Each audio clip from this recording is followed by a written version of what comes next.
Welcome to the Next News Network. I'm Gary Franchi. Joining me now for the special web edition is World Bank whistleblower Karen Hudes. She's one of many of a coalition of whistleblowers who are making waves across the planet. She's joining me now in studio. Karen, welcome to the program. Thanks for having me on, Gary. Karen, just before we went to air, we were discussing the global corruption, the global syndicate, the bankers. Who are these people? Who are the individuals? Who are the puppet masters pulling the strings of the bankers? Well, because you had mentioned the Jesuits in a previous interview, so I'm intrigued as to know where is the connection to the Jesuit order, as well as through the Vatican and beyond. There's many secret societies in the world. Many people speak of the Illuminati and the Masonic orders, the Order of the Garter, many of these super elite organizations that operate in secrecy. So I know I've named a few already, but if you could help us elaborate on these points, who are the people pulling the strings? Well, do you remember when there were ghettos and you had something called a Judenrat that were the ones that would draw up the lists of the Jews that were going to get exported the next day? Do you remember how that system worked? Well, it was a little before my time, but history would dictate what happened in those ghettos. So elaborate. These were traitors to their people who were helping because they thought they were going to save themselves. That's maybe why they did that, but it doesn't matter what their motives were. They were doing the work against their people.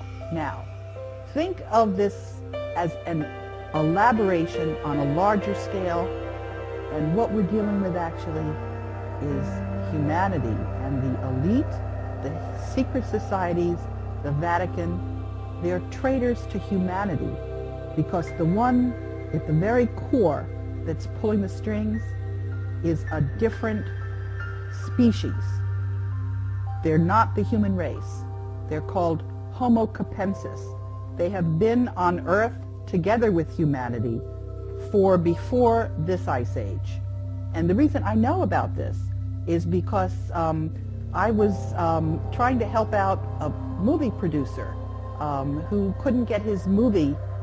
It was called The Banksters Made Off with America, Edmund Drille. And he introduced me to his network of whistleblowers. One of the people in that network is a neurologist who went to Yale Medical School and was retired, and he was trying to find out what was at the very core of all of this corruption. And so you mentioned this species, an additional species of humans, or no, they're not humans. They are so distinct from humans that if they were to mate with humans, their offspring would not be fertile. Are you speaking of the biblical Nephilim is an entity that people have discussed and tried to understand for millennia, and that is the race of offspring of humans and the fallen angels from... No, these are not angels. These are not spiritual. Well, the Nephilim themselves were the offspring of the fallen angels and humanity. Is this the same species? They are not fallen angels. They are critters. People who I am getting emails from saw them the day before. They look just like human beings, except they have these big skulls. And that is why in the Vatican you see these crazy meters, is what they're called. And that's why the very first Jew, Moses, wore one of those things, because he was one of those Homo capensis as well. We have DNA samples of them. And the reason we know this is because it was in the papyri of one of the pyramids. I found this out from from the internet. But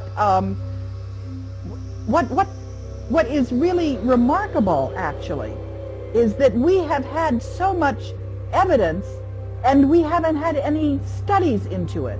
If you look at the archaeology, there is a civilization off the coast because the sea level has risen by 400 meters. But what do we know about this ancient pre-Ice Age civilization? We do have a map that's left over from there because it shows the coastline of Antarctica before the ice froze on it. And it's following that landmass perfectly. So what we have is we have evidence. There's also evidence in South Africa. There are a lot of these skulls that you find. And what You're speaking of the elongated skulls that have been found in graves, and even some of the skeletons found with these are in fact giant people. That is something different. No, I'm not talking about that. I am talking about a large skull. The elongated skull, the elongated cranium. Some are in Peru, some are elongated. But in other places, they're just round like pumpkins. And the individuals that were seen in Egypt, I've seen drawings of what their skulls looked like. It was just massive, much larger than human being skulls. And also, you know, in a human skull, there's something they call the parietal, where it's in 3 different segments. This critter doesn't have those separations. It's just So you're saying that this specific species of individuals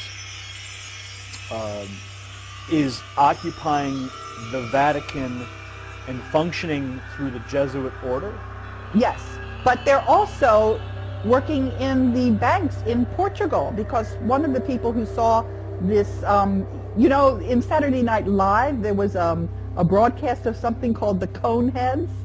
So that's a slang word for them, although my mother refers to them as the boneheads. But they're alive and running around and doing all kinds of mischief. Now, some people might find the information that you're presenting right now to be completely, some people might say it's completely crazy. What do you say to those people who are watching this right now going, I don't believe a word of it? I would say you need to read the articles that Ed Spencer has sent me. You need to look at the skulls in the museums. You need to read the DNA studies. And you need also to think about what kind of motive the human beings might have for being traitors to their species. Why would they do this? Why would we have a banking system where all the money ends up going to the Vatican and people run around starving? Why would we have, for example, if you look at what the actual teachings of Jesus Christ were, as opposed to when you had translations and various things happened and got put in there. And as some of the whistleblowers have been discussing this, information, articles on Homo capensis have disappeared from the internet. They've been taken down. And other critics who, I don't know why they're getting all the coverage they are, and they've been getting features in Wikipedia. Let me talk a little bit about Wikipedia. Sure, okay? sure. I had an experience with Wikipedia because I got involved in trying to edit the biography on Robert Zoellick, who was the World Bank president. And I was trying to explain to people that the United States had lost the gentleman's agreement, which you could demonstrate. You could see, I couldn't get that into Wikipedia. They were clearly being controlled by this group that that is controlling all the capital markets. So do you think that these same people were preventing your Wikipedia edits? Yes, and what I'm trying to say is that this person who was attacking the information on Homo capensis had a big, long article featuring her on Wikipedia. So I know who Wikipedia is. I know whose interests Wikipedia serves. And when somebody who's just starting out gets a big write-up, I know what that really means. So what does it mean? It means that there is manipulation of information. It means that people are given exposure and credentials that they haven't earned. You know, some people have said, I obviously have to be a disinformation expert because I'm getting press coverage. I can show you all of the effort that I took to get exposure and for people to vet my story, and I'm simply getting exposure. What do you say to those people who would call you a disinformation agent who has been putting out information to confuse people or to misdirect people. People that might even leave comments in the video section below and say, she's actually a World Bank agent provocateur. How do you address that question? What I say is that if you look at what it is, don't look at me, don't criticize me, look at what I'm saying, see if I have anything to back it up, if I have documentation for it. But one of the other criticisms I get is that I couldn't be alive. If I were for real, I wouldn't have made it this far. And the answer that I have to that is I say, I have always been working in a team of whistleblowers. If something happened to me, it was just going to blow up what I was trying to uncover, because I was talking about a cover-up of corruption. I didn't have a document, any one document I needed to reveal. I was pointing to a whole system of cover-up. I was pointing to the fact that the media was not telling the story the way it deserved to be told. They had an agenda. They had a hidden, secret agenda. As I've said, the whistleblowers are like Toto in The Wizard of Oz, pulling the curtain back. And people are now seeing the wizard, which is this corrupt group, and they're also seeing that the mainstream media is projecting onto a screen their propaganda, which is not reality. What you get in the mainstream media has a hidden secret agenda. It wouldn't be there if people whose interests are behind that cabal is what they're called. So on the internet now, anyone can publish any documents, anyone can publish any website to establish a historical record. How do we know the information that you've been receiving is actually authentic? I mean, the birth certificate of the President of the United States has been in question for so many years.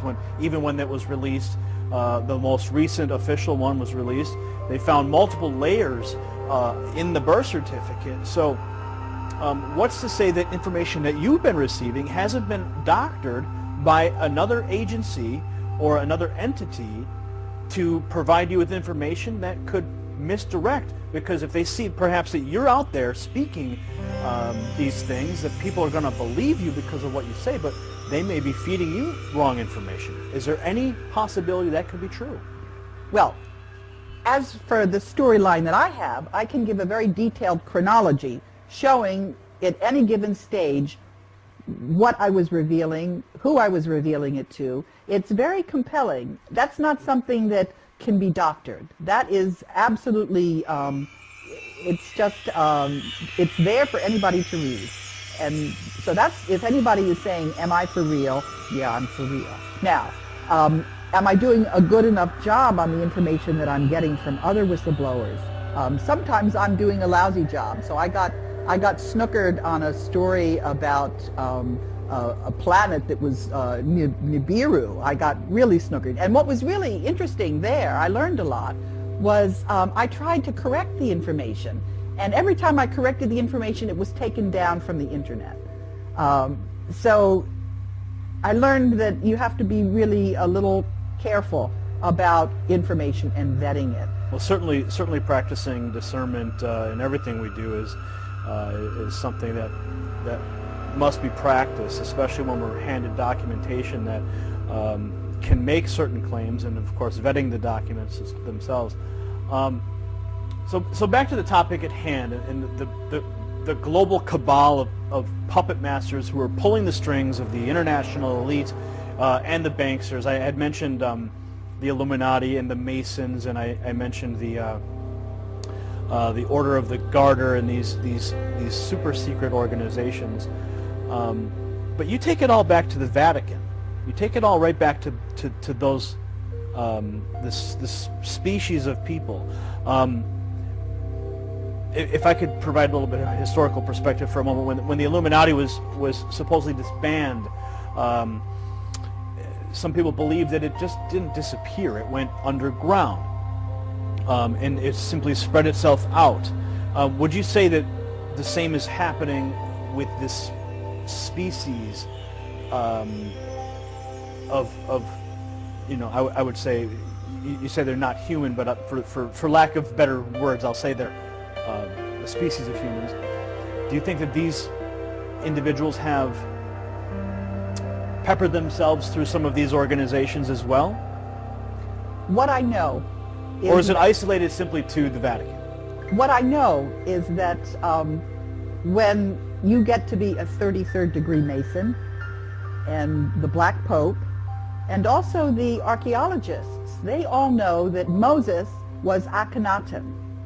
And if you know that, then you know that Akhenaten had this huge skull, and his daughters had this huge skull. So I'm going to presume that they probably also know that there are individuals, and they're not humans.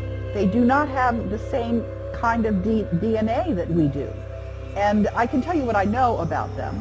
They're very mathematical. Their average intelligence is about 150. And they do not have creativity.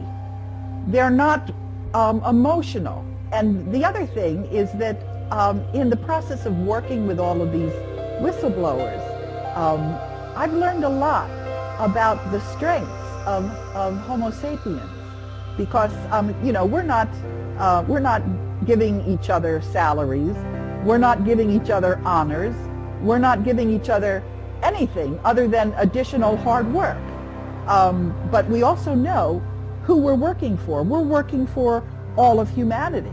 So I have to ask this question, because some of the viewers who are watching right now are going, they're talking about another species with an elongated skull. You mentioned the high intelligence, the lack of creativity, and it's going to be hard for people to grasp that reality. And of course, everyone has to do their own homework to discover these things. But given your whistleblower status with the World Bank, do you think that by promoting or discussing these types of theories hurts your credibility and all in the minds of some of the people who may have first heard of you through the whistleblower status at the World Bank? I'll tell you what, I've gotten a fair amount of feedback like that, and I'll tell you what I say to these people. I say that it has been an incredible experience to have made it this far, and the number one thing that I've learned in that process is to trust my own intuition, because that has really served me very well. And my intuition is telling me that this is the time to tell people this. Well, Karen, thanks for taking the time. I wanted to ask you some tough questions and have you here to discuss some of these hard facts, and I thank you for taking the time to sit down with me today. Thanks for having me. All right. Gary Franchi signing off for the Next News Network. That was Karen Hudes. She's a World Bank whistleblower. Karen, what's the website? My website is www.kahudes.net, but just Google me and you'll find all kinds of stuff. All right, you heard it here. Google Karen Hudes. You'll find out more. As always, research the facts for yourself. Discover.